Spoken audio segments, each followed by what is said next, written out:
अस्सलाम वालेकुम, कैसे हैं सब। गर्मियों का सीजन स्टार्ट हो गया है और सारे वेट लॉस करने वाले गरम गरम ड्रिंक्स पी कर थक चुके हैं। इसलिए आज मैं एक बहुत ही refreshing weight loss detox drink लेकर आई हूँ।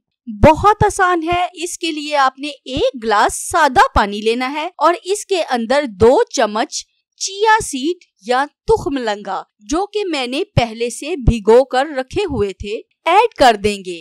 चिया सीड्स से आप बहुत तेजी से वेट लॉस कर सकते हैं। इसमें फाइबर और प्रोटीन की खासी मिकदार मौजूद होती है, जो कि आपको बेली फुल रखती है। चिया सीड्स के साथ शहद का कॉम्बिनेशन वेट लॉस में बहुत मदद देता है और साथ में लेमन जूस आपकी स्किन को ग्लो करता है, आपको फ्रेशनेस का एहसास दिलाता है और ओवरऑल हमारा ये चिया डिटॉक्स ड्रिंक ना सिर्फ वेट लॉस करता है बल्कि आपके मैदे को फिट रखता है, जो वेट लॉस करने में सबसे अहम जरूरत है।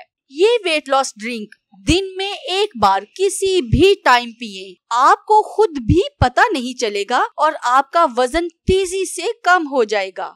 मिलते हैं अगली रेसिपी के साथ। अल्लाह हाफिज।